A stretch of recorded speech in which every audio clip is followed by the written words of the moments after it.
За сайн байцгаана уу? За өдрийн мэнд За өнөөдрийн лайв 9 дугаар. 9 дугаар нэг өдөр үндэсэн. Цагаан сар золголт өнөөдөр гээд. За одоо энэ 7 өнөөс эхлээд үргэлжлээд 7 хоног үргэлжлээд хэм явна. За өнөөдрийн гол ярилцах сэдв маань юу нэ? Stories. Яагаад stories хэрэг сонгох болчих вэ? Ойрын үед stories одоо Facebook-д хийж байгаа өөрчлөлтийг харахад дандаа stories руу хандсан өөрчлөлтүүд гарч ирж байна. Тэгэхээр stories чухал сэдв болж байгаа шүү байна. Дээрэс нь хүмүүс бас идэвхтэй хэрэгжилж байна уу? Маш идэвхтэй байгаа.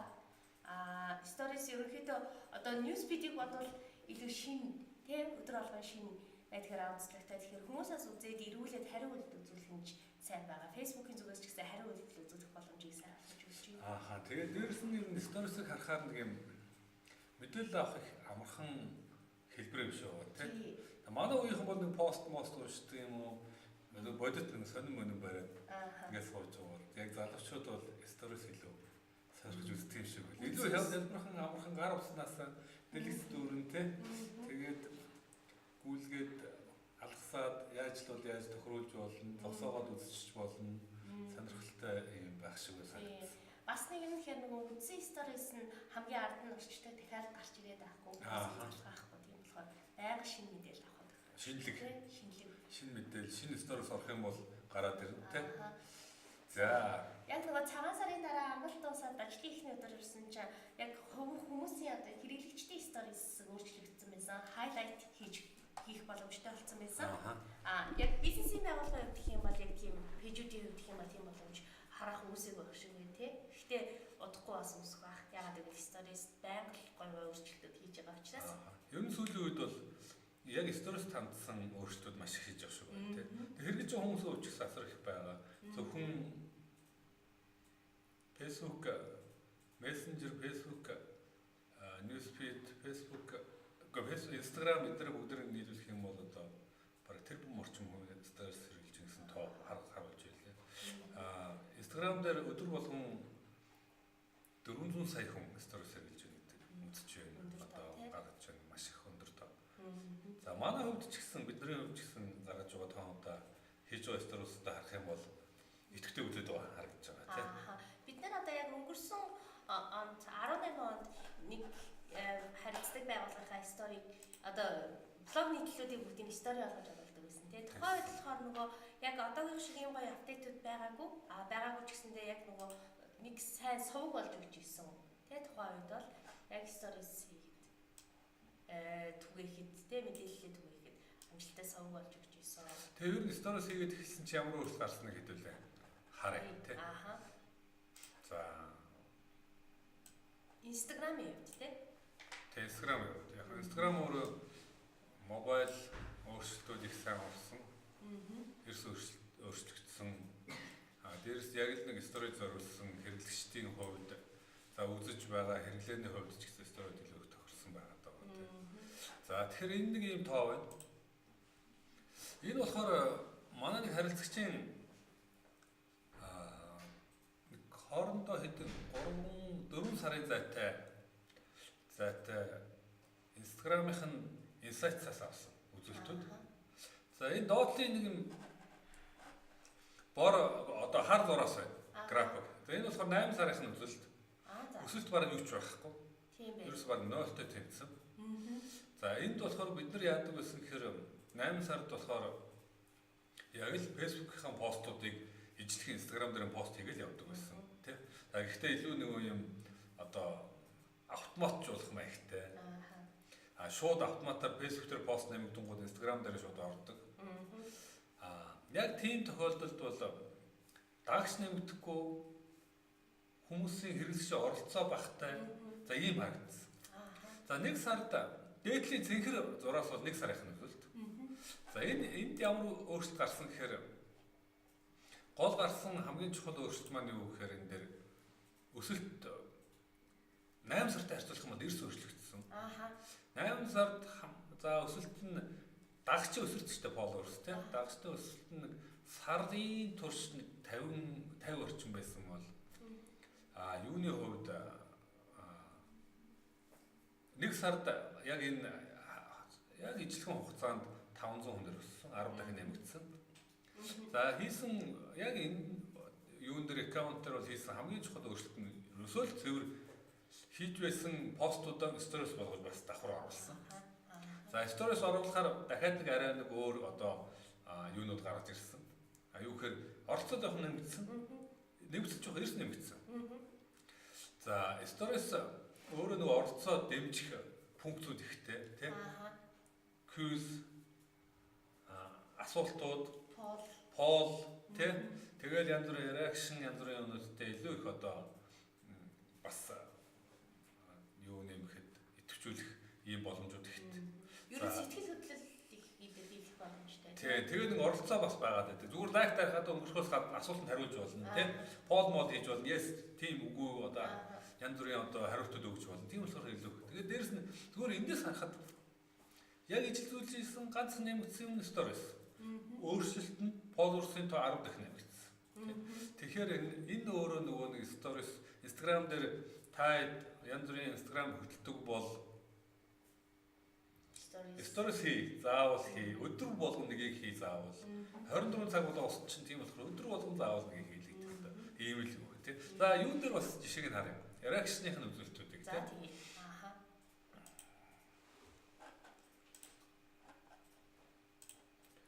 За реакшн бол сайн зүйл байгаа. Хүмүүс маш их идэвхтэй оролцдог юм байна. Энэ болохоор яг Facebook-ийн юу хаа. Тийм байна. Facebook-ийн сторис үзүүлэлт. Facebook ч одоо яг Instagram шиг болоод байгаа шүү дээ. Яг ижлэхэн сторис хийж болсон тийм. Өмнөх нь бол жоохон тийм болох байсан уу? Болох байсан. Одоо ийм боломжууд ерөөсөй байгаагүй. Instagram дээр яадаг одоо тэр фол, стикер оруулах, тийм асуулт хариулт гэдэг тийм боломжууд байгаагүй. Харин одоо бол боломжтой болсон байна. Тэгэхээр одоо яг энэ гаргаж байгаа энэ скриншот болохоор бас нэг манай харилцагчийн юу? Сторисийн үр дүн инсайтс тийм. За 2400 хүн үрсэн байна. Хүн харагдсан байна тийм. За 231 хүн санал өгсөн байна.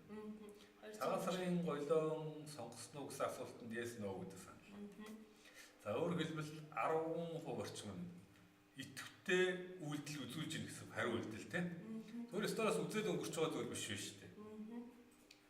10% идэвхтэй үйлдэл хариу үйлдэл бол миний хувьд асар өндөр санагц. Харин тийм өндөр байна. Ямар ч тохиолдолд 10% хариу үйлдэл бол нэлээд сайн тийм одоо төвшин байх гэж үзэж байна. Яг постуудын хувьд ялангуяа newsfeed постуудын хувьд бол энэ 10% бол өндөр тоо. Сторисийн хийж байгаа апдейт нь өөрөө яг амьд байх тийм амьд мэдрэмж төрүүлэхэд бас төвлөрөөд ах шиг байгаа юм да. Тэгэхээр тэр нь бас одоо яг энэ фолд тийм яаж хариулж ийнэ гэдгээс харагдаж байна. Тэгээ оролцоо бас сайн өсгөж өгч нэмэгдүүлж байна. Тэгэхээр нэг юм яг бидний хийсэн одоо хөдөлдөг жишээнүүдээ харах юм бол сторис өөрөө оролцоо сайн нэмэгдэж байна, идэвхийг одоо идэвхжүүлж өгч байна, тийм. Тэр нь өөрөө followers дагагчдын тоогч гэсэн өсгөж өгч байна. Тэгэхээр хэрэглэх заашгүй шаардлагатай л одоо функцийн нэг болцсон. Яг үнэ. Тэгээд дээрэс нь тухайн байгууллагыг бид нар нөгөө дандаа байгууллагууд дээр одоо ер нь ингээд нэг юм чөлөөтэй харагдаад тий нэг албархуу контентууд бэлдээд харагдан төрдөггүй тий тэгэхээр чөлөөтэй амьд харагдахыг хичээдэг. Тэр нь яг энэ сторисаас их тусалж өгöd юм гэж харагдаж байна. Хэд нэг хэвэн болчдөг. Тий. Пост зарим тохиолдолд тий. За тийм тохиолдолд сторис бол их сайн өвдөж чадах юм байл тий. Янз бүрийн нэг стикерүүд полууд, асуултууд цагаас оруулж байна тий. Одоо цаг гүйлгээд янз бүрийн одоо шин сонирхолтой функцууд оруулж өгч чадчихна. Хүмүүс угаасаа нөгөө нэг мэдээлэл яг энэ шин тухайн яг мөчөд болж байгаагаар нь авах сонирхолтой байдаг тий. Тэгэхээр тэр яг сонирхлыг хангаж өгч байгаа болохоор сторисээс сонирхолтой хүмүүст сайн үнэ тагш. За тэгэхээр одоо бусад сонирхолтой жишээнүүдийг хэлээ харъя. За тэгээ. За эндээс хэдүүлээ яаж бизнестэй харуулж ийнэ тий.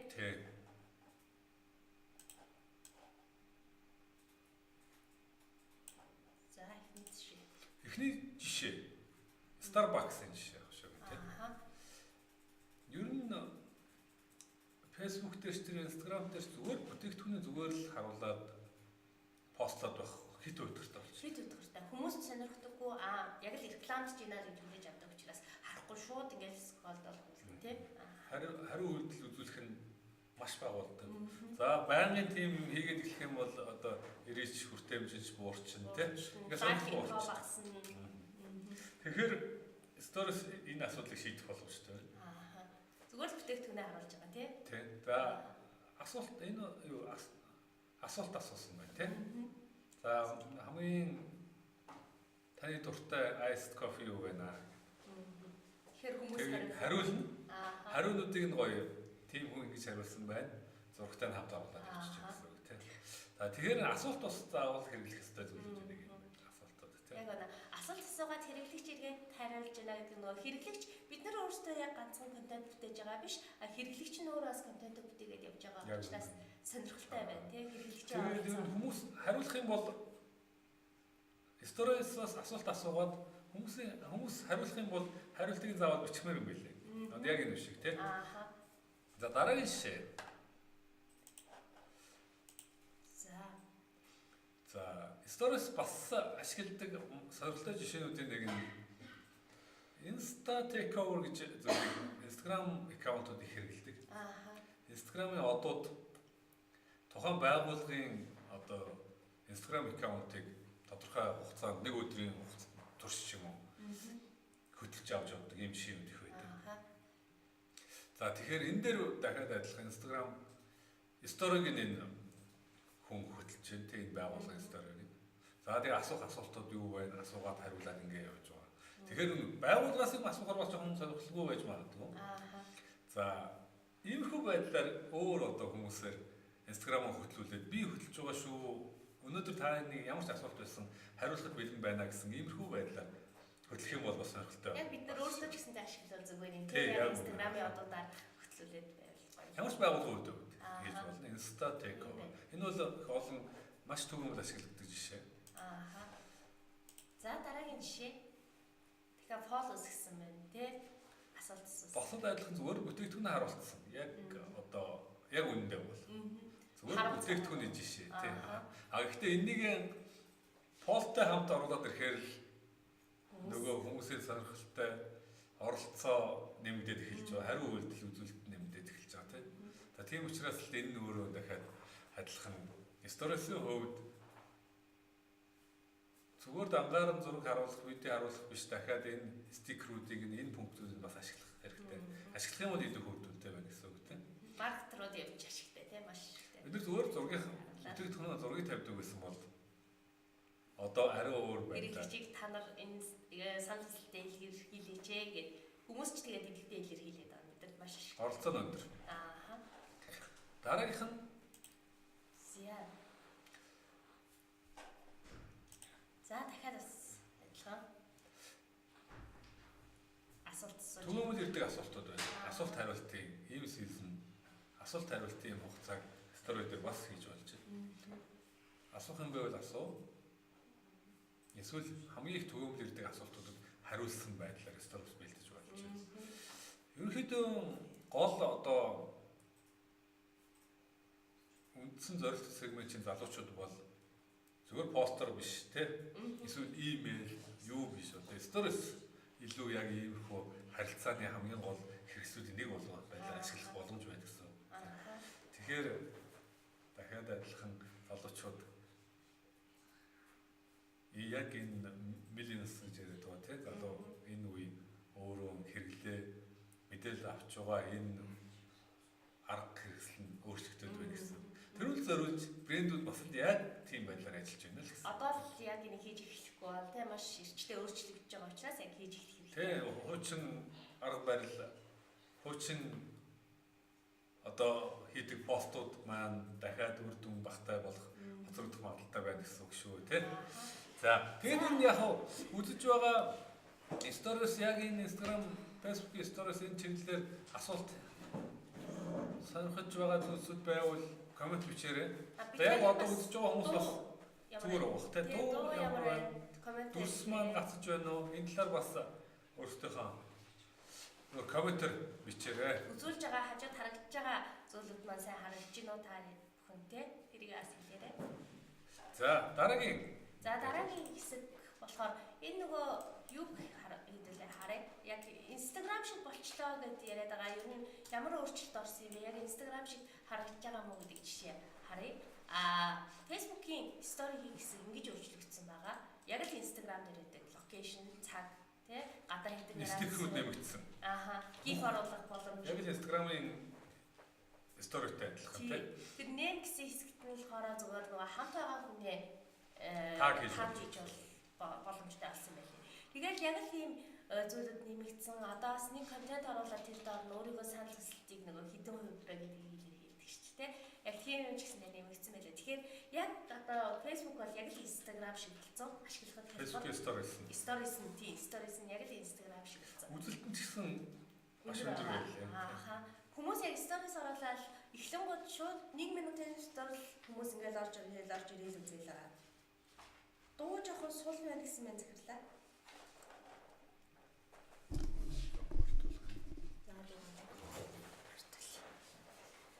Тэгэхээр ийм сонирхолтой болж байгаа маш хэлбархан бэлдэх боломж. Бид нар бол зүгээр яг энэ бэлэн байгаа функцүүдийг ашиглаад стори хийхэд бол маш хэлбархан байгаа тий. Хэрвээ энэс гоё бас бид нарт хийх боломж байгаа. Гоё хийх боломж. Тэрс одоо зүгээр энэ дээр ингээд нэг Facebook-ийн постынхон зураг Facebook зураг пост оруулаад доор нь гол нь илүү их сторисыг илүү үр дүнтэй одоо оролцоо нэмэгдүүлэхийн тулд ийм их сторис стикерүүдийг ашиглах хэрэгтэй байна гэсэн үг тийм. За дараагийн жишээ юу вэ? За дараагийн жишээ гэх юм бол өмнө нөгөө нэг Instagram 10,000 дагагчаас дээшээ бол swipe up хийгээд линк холбох боломжтой байсан. Одоо болохоор Facebook-ийн stories болохоор шууд линк ямар нэгэн линк холбогдож болно. Танай пэйж дээр байрсан танай утасны дугаар руу шууд call now хэсэг үүсгэж болно. Бас shop руугаа шууд холбож байна. Book now гэдэг хэсгээр ямар нэгэн линк холбочих юм бол тэр линк рүүгээ шууд үсрээд орчиж болно. Одоо жишээлбэл веб хуудас авчихна гэсэн. Тэгэхээр яг stories үзэл зүгээр өнгөрчдөг тийм зүйл биш. Цаашаа дамжаад ороод байна. Ивэнттэйгээ холбож болж байна. Тий. За ажлын байрны хэсэг чинь одоо идэвхтэй байгаа бол тийшээ холбож болж байна тий. Опрууд үүсгэсэн байгаа бол опр руу холбож болж байна гэсэн үг тий.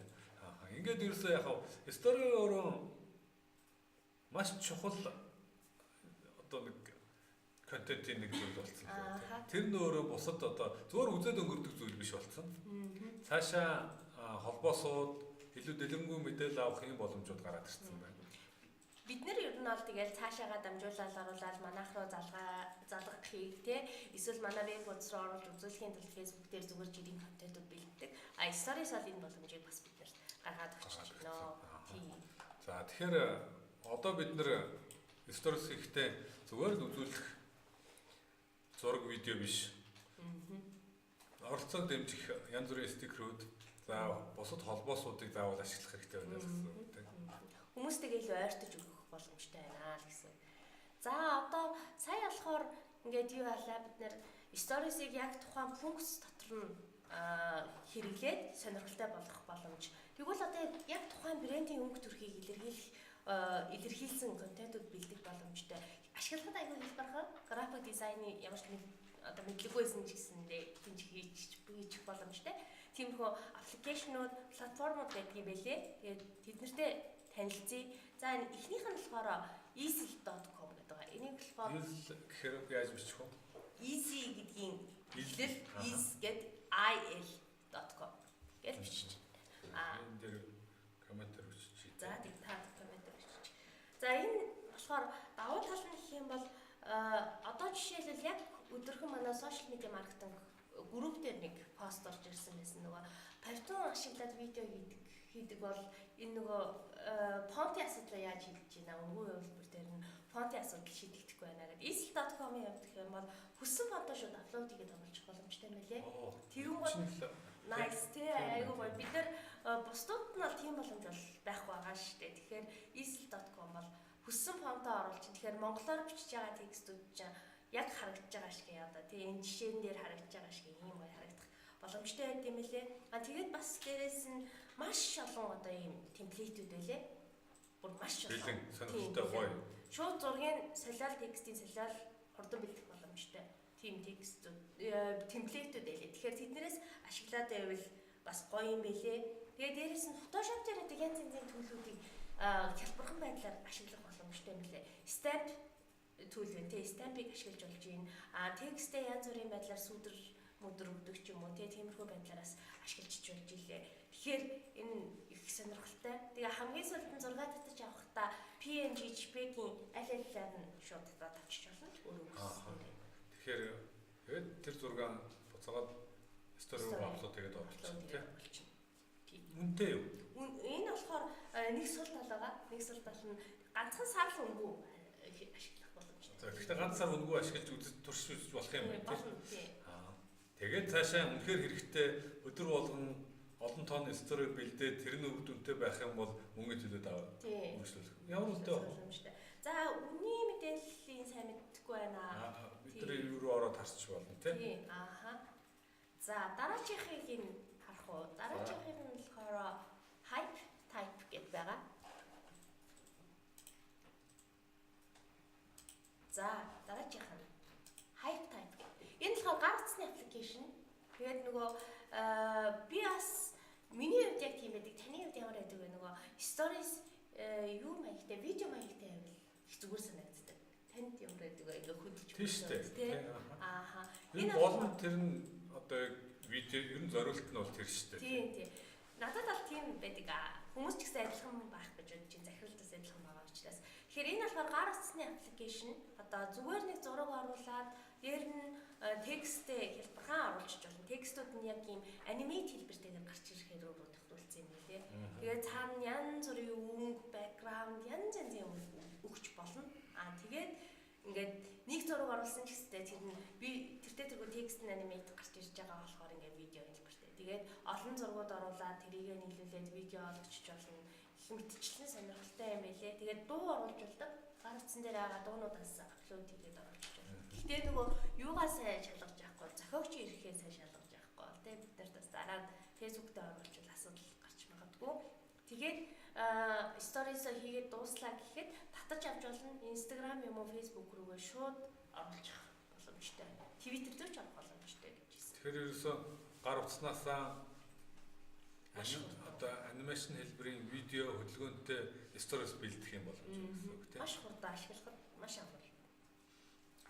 Ханаас авчих уу? Hype type гэж бичээл. Hype type гэж бичээл одоо App Store, Play Store Үнгүү аппликейшн. Гэхдээ айгүй гой бүр гоё нэмэлт функцүүдийг ашиглах юм. Нэмэлт функцүүдийг ашиглах юм бол үнэтэй юм байлээ. Гэхдээ ер нь үнгүүгээр нь ашигласан ч гэсэн тэгээд боломжийн асуудал байхгүй. Гоё юм байлээ. Зүгээр зураг оруулснаас хамаагүй илүү сонирхолтой болох юм байна тийм. Тэгэхээр гар утас дээр татаж аваад оруулах гэж байгаа зургаан илүү хөдөлгөөнтэй сонирхолтой болгоод оруулах юм боломж байна л гэсэн үг тийм. За дараагийн аппликейшн. Unfold гэдэг аппликейшн байгаа. За энэ Unfold за хүмүүс юу гэж боддог юм бэ? Гэхдээ миний хувьд гэх юм бол энэ нөгөө аялал жуулчлалын байгууллага, coffee shop, эсвэл ресторан гэдэг ч юм уу тиймэрхүү хүний одоо фитнес, йог гэдэг ч юм уу тиймэрхүү байдлаар амьдралын хэмнэлтэд холбогдсон бизнес тэ үйлчлэгээ эрхэлдэг бол энэ аппаар stories хийвэл их зүгээр юм шиг санагдсан. Яагаад вэ гэхээр темплейтүүд нь тийм айгу минимал. Тэгээд зураг голлох маягтай. Текст нь ч гэсэндээ нэг тийм минимал өнгө хэлстэй. Тэгээд зургандаа илүү тийм анхаарал татсан контент хийдэг бол энэ их хялбархан. Түрүүнийх шиг тийм анимашн хөдөлгөөнд оруулах боломж байна. Энэ болохоор тийм боломжгүй. Зурган стори бэлтэн тий. Гэтэ их гоё. Хийгээ заавал. Заавал турш үзэх хэрэгтэй. За. Үнний хувьд гэх юм бол энэ нас үнэгүй. Гэхдээ бүр гоё. Дахиад адилхан нэмэлт функцүүд бол тий. За тэгэхээр ямар ч байсан үнгүүгээр туршиж үзээд хангалттай хэмжээнд сторисүүд бэлдээд явах боломжтой байна тий. За дараачих нь. За дараачихыг нь баруун хүн болгоно гэдэг байх дөө. Canva баг тий. Хамгийн их хэрэглээтэй хүмүүс ашигладаг Canva. Canva бол бас л адилхан яг л ажиллах зарчмын хувьд адилхан. Текстээ солиод зураг солиод оруулна. Canva сул тал гэдэг. Юу вэ гэхээр яг л нөгөө текстийн одоо фонт солих боломж өгдөг сул тал. Canva.com. Canva.com. Гэхдээ юу нь яг энэ зөвхөн stories биш. Янз бүрийн постууд ашигла за юу ч баг бүх юмыг дизайн бэлтэж байна. Яг монголоор бичих гэхээр гац асуудал нь тэр фондны асуудал байна тийм. Яг Photoshop дээр ажилладаг маркетруудын хувьд гэх юм бол эндээс бас янз янзын нөгөө юм жишээ аваад санаа авах, тэгээ дизайны санаа авахд их тустай тийм. Тэгээ дээрэс нь Canva өөрөө зөвхөн компьютер дээр ч биш бас адилхан гар утсан дээр iPad гэдэг төхөөрөмжүүдээс ашиглах боломжтой. Гар утсан дээр бол гоё дизайн бэлдэж болно, хүмүүс их ашигладаг. Үлгүүгээр тийм илүү төдөө одоо төлбөр төлөхгүйгээр хангалттай хэмжээнд ашиглах юм боломжтой аппликейшн. Stories-уудын хувьд үнэхээр гоё темплейтүүд байна лээ тийм. Тэгэхээр одоо маш олон темплейт. Маш олон гоё темплейтүүд тийм. За үргэлжлээд үзэж болохоор олон зөвхөн нэг зураг биш тийм. Олон цааш нь дамжиж үзэж болох. Одоо темплейт загварууд бэлдэж болохоор харагдсан. За тэгэхээр canva.com. Canva заавал туршиж үзээрэй. За дараагийнх нь buffer.com. Buffer.com захирал өмнө яг stories игээд үзүүлсэн тий. Гэтэ надад ингэж санагдсан шүү дээ. Canva бодоход темплейт нь бага юм байлээ. Жохон дутмаг юм шиг санагдсан. Яг гэхдээ туршиж үзэхэд илүүдэхгүй. Темплейт нь илүү бага, боломж нь жохон бага юм шиг санагдсан. Яг Canva buffer болохоор зөвхөн нөгөө нэг өмнө нь болохоор ингээд пост төлөвлөж оруулдаг ийм аппликейшн байсан. За одоо болохоор ийм загвар бэлддэг темплейтүүд, пост бэлдэх, stories бэлдэх ийм боломжуудтай ийм бас нэмэлт функц гаргасан байлаа. Дахиад адилхан одоо buffer ашигладаг бол тий нэмэлт энэ функцийг нь ашиглах юм боломж байна гэсэн. Сонирхолтой темплейтүүд байлаа. Темплейтийн хувьд л нэр нь цөөхөн зарагдсан. 3-4 хүн темплейт харагдаж байлаа тий. Canva шиг одоо хэдэн 100 биш. За 100 биш юм аа гэхэд хэдэн 10 темплейтийн урчсан байгаа тий. Тийм байлаа. Тэгээд нөгөө бид нэр ингээд app платформыг танилцуулаад байгаа нөгөө яг хэмжээний асуудал байгаа тий. Одоо янз бүрийн зөвхөн stories-ийн хувьд ч биш. Ер нь л ямар ч контент бэлдсэн гэсэн хэмжээ нь таарахгүй байх юм бол хэдэн талаасаа таслагдсан муухай харагдсан хүрэх гэж байгаа мессеж нь бүрэн үрж чадахгүй гэх асуудлууд үүсдэг тий. Тэгэхээр яг Photoshop дээр ажиллаж чаддаггүй бол тий ажлынхад хүндрэл тулгардаг бол бидний сайн танилцуулсан аппууд, платформуд бол айгүй зүгээр байгаа. Харин Photoshop дээр ажилдаг маркетруудын хувьд гэх юм бол бид нар яг өөрсдийнхөө ашигладаг темплейтийг оруулсан байгаа, өнгөө татж авахаар оруулсан байгаа. Тэгэхээр тэндээс линк байгаа тий.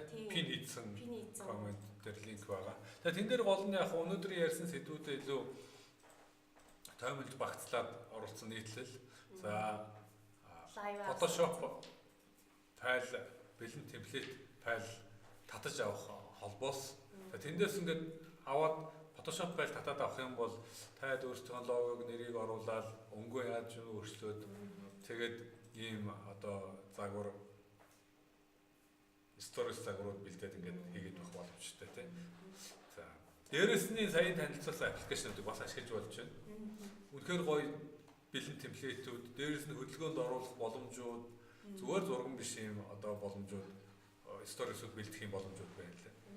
За юун дээр нэрүүдийг нь юугаар бичсэн байгаа шүү, юун дээр комментээр бичсэн байгаа. Комментээр бичээд оруулсан байгаа бүх нэрүүдийг нь.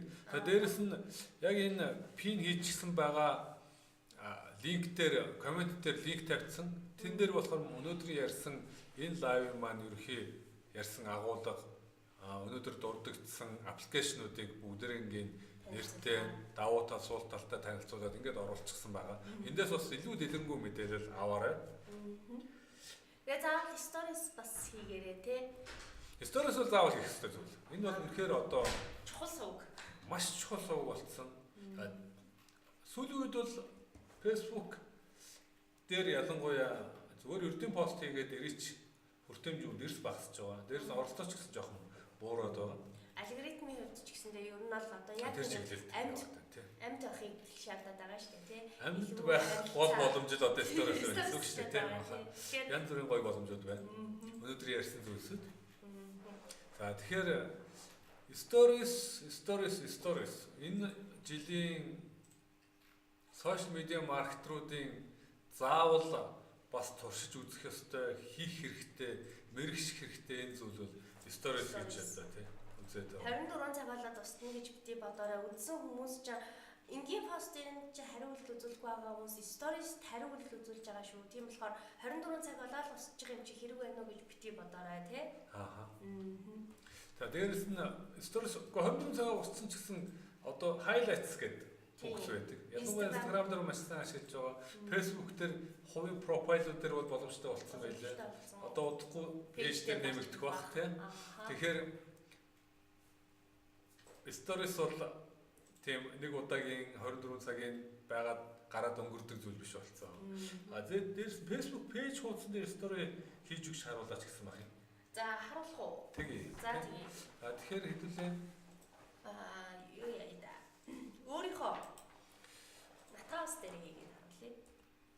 энэ дээр за би пэйж.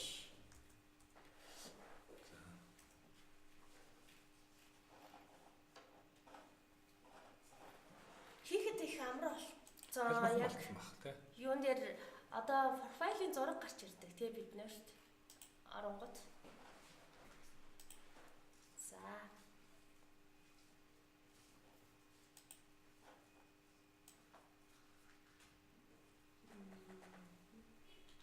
За энэ жоохон гацаад байна да.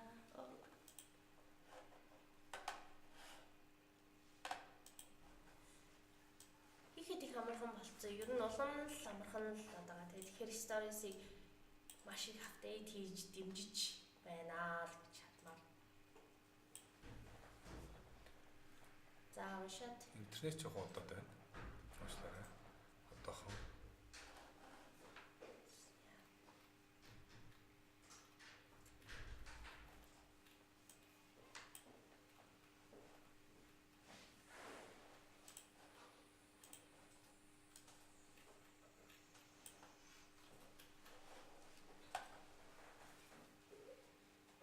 Лайв хацсахгүй байгаа зү интернет ингэж зүгээр.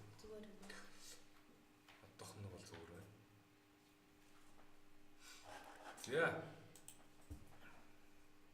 За энэ манай Facebook хуудас. Stories чамд маус шилжүүлээ. За нэмэх тэмдэг гараад ирсэн байгаа. За профайл зургийн яг хажууд тий нэмэх тэмдэг. За нэмэх тэмдэг дээр дарангуут your page story newsfeed гэсэн юм сонголтууд. Stories нь сонгогдсон, идэвхжсэн байна. Тэ шууд stories их боломжтой. За одоо эндээсээ зураг сонгоч. Ямар зураг байна? За харъя да.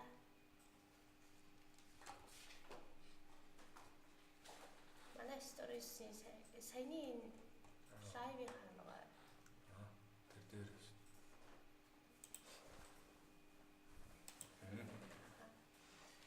За энийг оруулчих тий.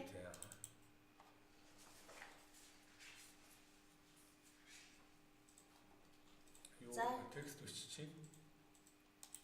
За дээр нь текст биччихье. Stories-ийн талаар лайв хийж байна.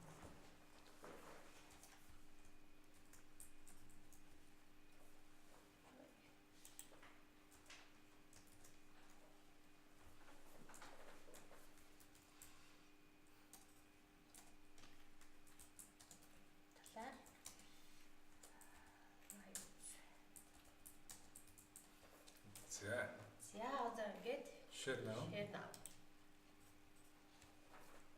За уншаад орчих. За манай хуудас руу ороод манай за энэ манай өглөө хийсэн. Тийм байна. Тарих нь. Орж ирээ амжааг авах шиг байна тий. За одоо жоохон удаач тий. Интернет жоохон удаад байгаа. За тэгэхээр ерөөхдөө stories хийхийг бол илүү хялбархан болгоцсон. Шууд пэйж дээрсэн профайл зурган дээр хажуудлын нэмэлт тэмдэг дээр дараал stories чинь. Гар утаснаас бол бүр амархан тий. Гар утсан дээр боломжууд бол бүр их байна. Гар утас бол илүү цэвэр stories гар утсан зориулсан функц очиад байгаа тий. Харин одоо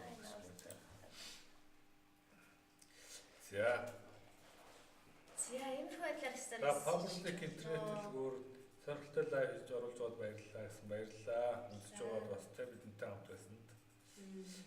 За дээрэс нь энэ лайв пин хийчихсэн коммент байгаа. Тэнд яг өнөөдрийн энэ лайвын талаарх илүү дэлгэрэнгүй мэдээлэл авах, Photoshop-ийн бэлэн темплейт файл татаж авах ийм линкүүд оруулсан энэ нийтлэл байгаа. Ийшээ орж бас үзээрэй. Аппуудын нэрийг тэндээс харчиж болно тийм. Дээр комментэр ч гэсэн дээрээс нөрөлтөөсөн байгаа. Тэндээс харчиж болно. За тэгэхээр өнөөдрийн ярих гол сэдв маань юу вэ? Stories заавал хийгээрэй. Stories. Бас дахин stories. За тэгээд дараагийн сэдвүүд үү?